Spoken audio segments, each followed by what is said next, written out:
what's going on, YouTubers? It's the Natural Born Thriller, and welcome everyone to Impact Wrestling Review, the show from September 13th, 2019. And for this Impact Wrestling Review, I will be giving you results what pertains to Impact Wrestling Operation Override that took place at Lawton, Oklahoma. Or Lawton, Oklahoma, whichever it's called there. But first of all, let's start with the pre-show. The pre-show will feature the North, which is All Eagle Ethan Page and Walking Weapon Josh Alexander's, the Impact World Tag Team Champions, to commentate for the pre-show that feature Retro Randy Price versus Damon Windsor, Prince Mahali, and Double D. The match itself, wasn't into it, but basically our Retro Randy Price, he's supposed to be a retro character, you know, pertains to Walkman's Back to the Future, you know, based on what happened on the other show on Victory Road, which I'll do that review when I get a chance to do that one. Basically, and on top of his outfit too, you know, basically like 90-ish type of style it was, you know, with the pattern design, whatever, from his wrestling gear. Yeah, just to say that, what pertains to it. Prince Mahali, he's supposed to be, you know, inspired by Disney's Aladdin, what pertains to the magic lamp on his ring attire. You know, the logo of Aladdin, you know, Disney's Aladdin. Basically, at the I'm assuming the live action Disney's Aladdin, which happened this past year. Haven't seen it yet, but I'm gonna try to catch that whenever I can. But and also had a magic carpet, looking like, you know, carpet from, you know, Disney's Aladdin. And then Double D, don't know much about these guys. Like I said, don't know much about them. It is what it is. But Retro Randy wins the match. I don't remember who he pinned, but Retro Randy won the match. So there you go. So as far as the pre-show was, it was alright. But you know, at least Ethan Page and Josh Alexander as commentators carried the show for what it was. And then we get to the main show where Josh Matthews ends up being on commentary along with Scott D'Amore. Yeah, Scott D'Amore, I meant to say, excuse me. So here was the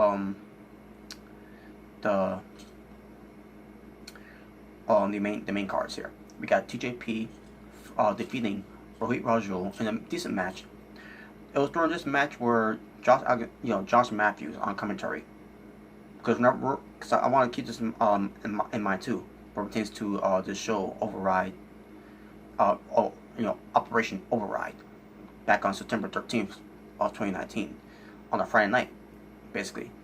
Now, this is on Twitch TV, obviously, and we're not supposed to know about, you know, what's going on, you know, later on, what pertains to the regular Impact Wrestling shows, which was on September 13th, 2019, which I already did a review of that one. But we're coming into this show for those you know, for the viewers itself.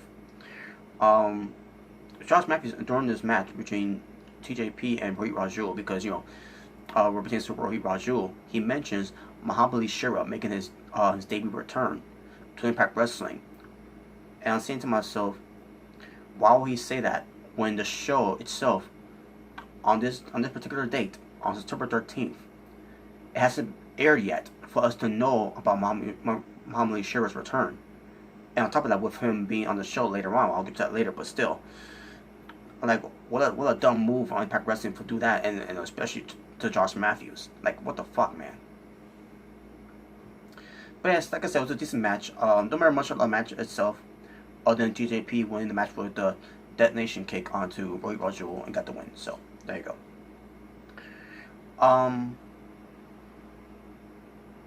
Then we got Moose versus Hawk.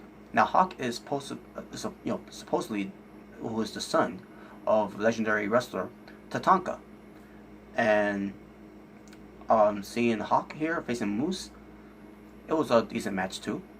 Moose ends up winning with the spear no jackhammer needed. Basically, it's the other way around actually. The no jackhammer needed spear to Hawk, and at the Hawk in this match, he showed some there a little bit, but other than that, he lost the match, against Moose. Then we get to Muhammad Shira being accompanied by Rohit Raju as Shira goes up against someone named Flex Zebra.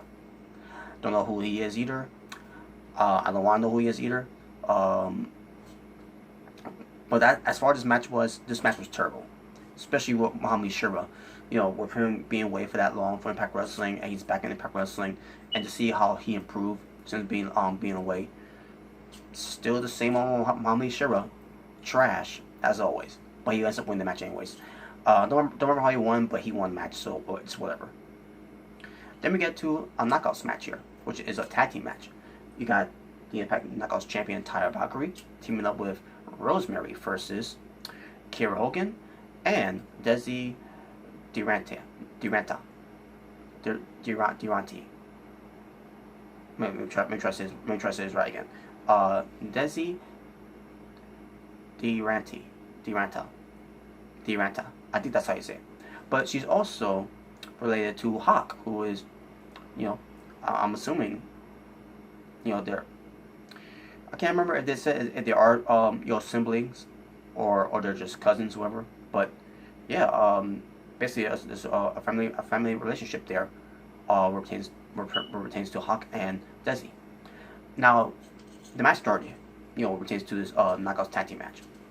Also, Kiera Hogan, in the beginning of the match, she gets a phone call from Madison Rain, and then Kiera Hogan is basically let everyone know that she's, the locker room leader is calling her and everything, blah blah blah. Like, this is so stupid. So the match begins.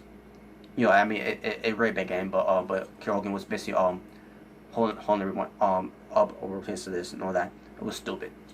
So the match began. It was alright. There was a move that Desi did to Rosemary earlier in the night.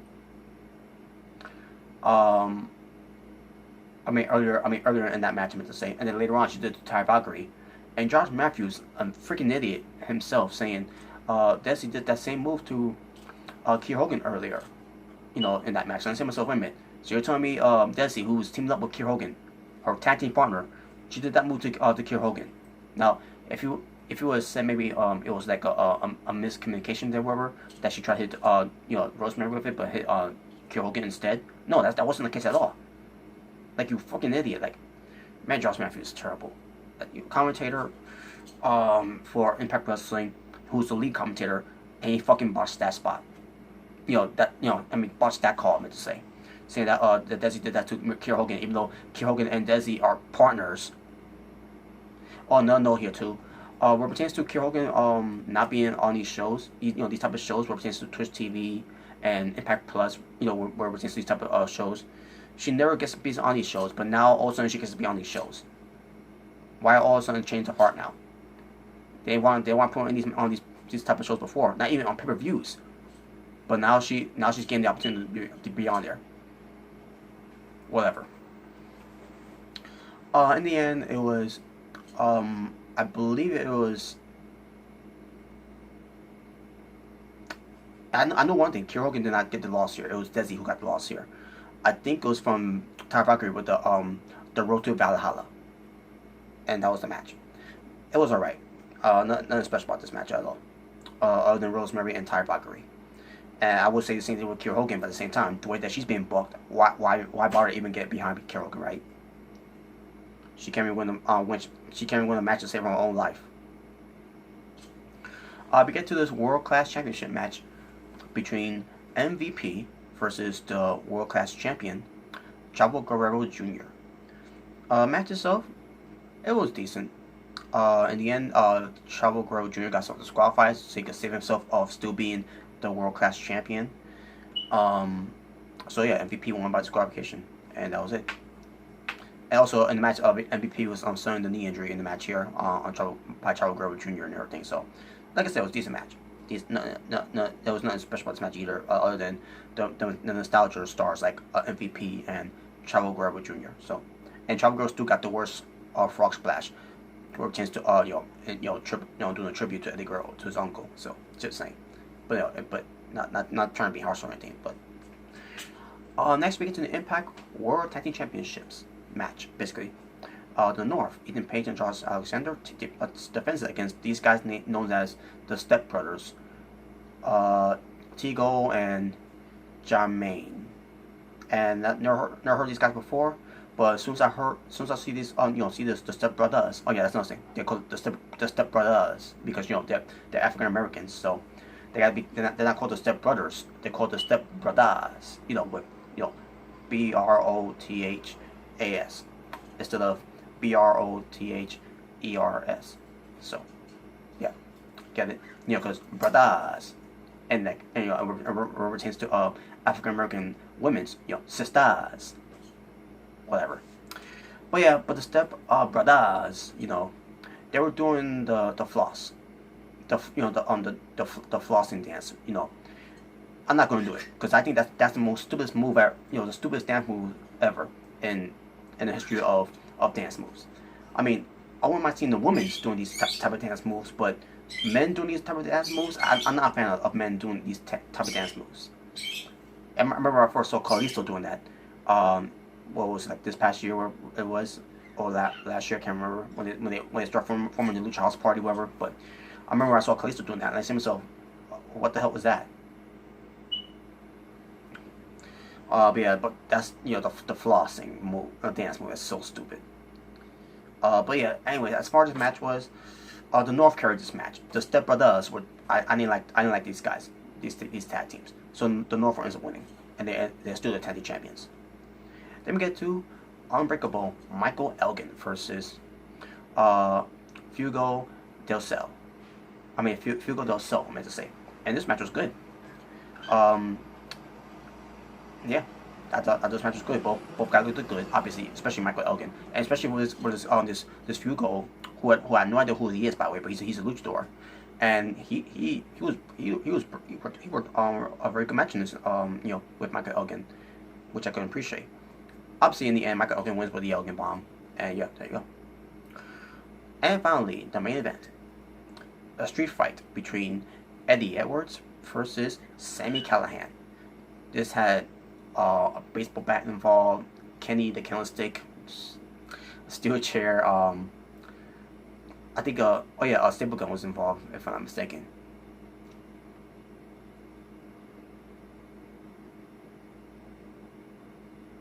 I can't remember if there was a staple gun involved with that one.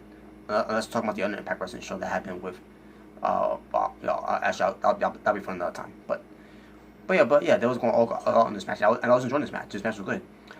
In the end, it was Eddie Edwards getting the win over Sami Callihan by upsetting him with a roll up.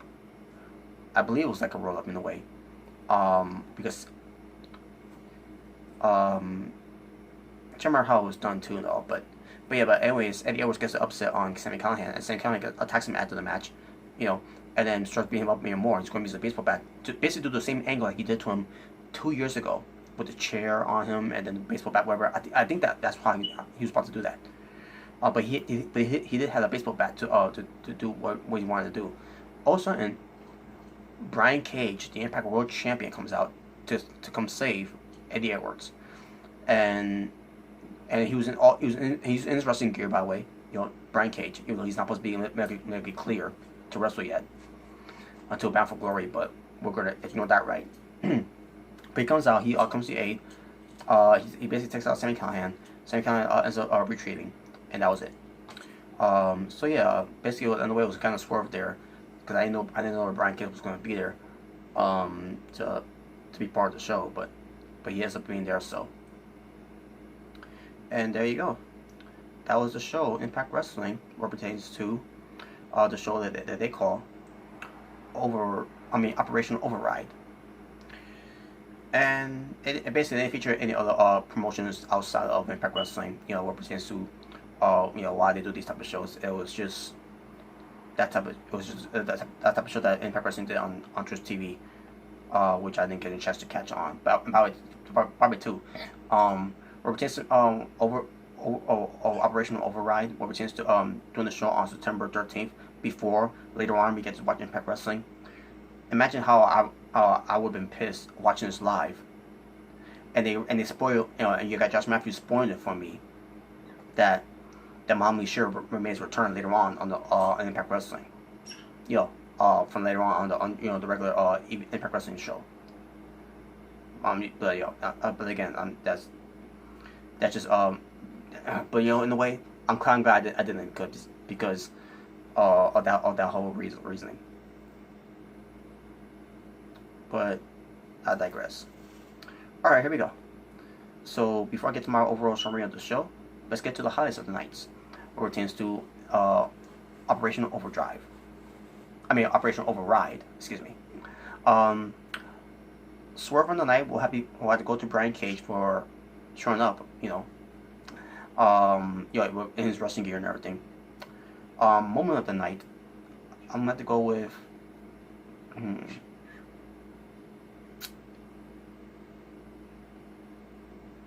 my moment of the night will have to be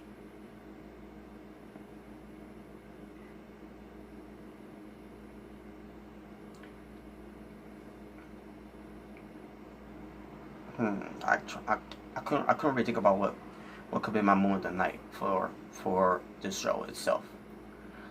And I'm not gonna count the pre-show, because the pre-show doesn't really don't matter that much anyways. But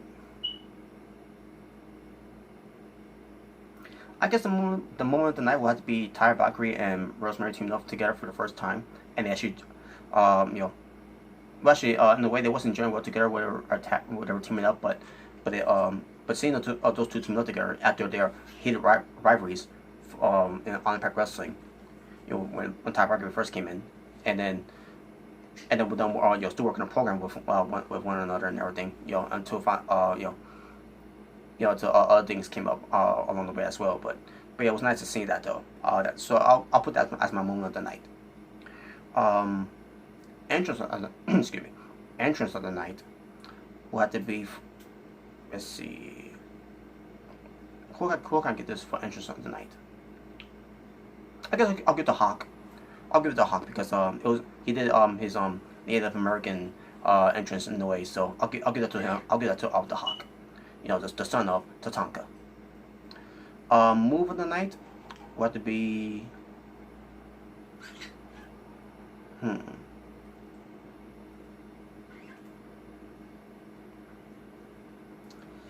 Move of the night.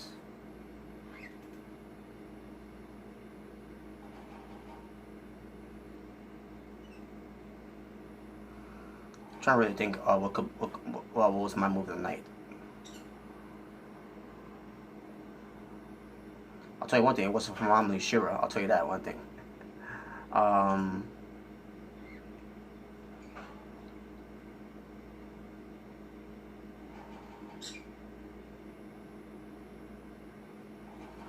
I guess I'll go with Michael Elgin's Pumping Bomber, which is a clothesline. So yeah, I'll go with that one. Just the way he did it to Fugo. Fugo Del Cel, I meant to say. Finish of the night, Michael Elgin's Elgin Bomb. Just the way he delivered it, it was pretty done. And also with Flago, selling it very well too. Basically fed into it. Performance of the night, I'm gonna go with Flago Del Cel. Flago Del Sol, I meant to say. He did pretty good in the match again, especially with Michael Elgin. So I thought he was performance of the night. And finally, match of the night will have to be Michael Elgin versus Flago Del Sol. So there you go. And my overall score for the show for this for Impact Wrestling Operational Override, I'm gonna go 5.5 out of 10. And that's my overall score of it. So that being said, thank you all for watching. For Is the Natural Born Driller, saying peace on the streets. So this was your Impact Wrestling review, the show from September 13th, 2019, where pertains to Impact Wrestling Operation Override. Until next time, we'll return to another Impact Wrestling review, folks. I'm out. And fuck Josh Matthews.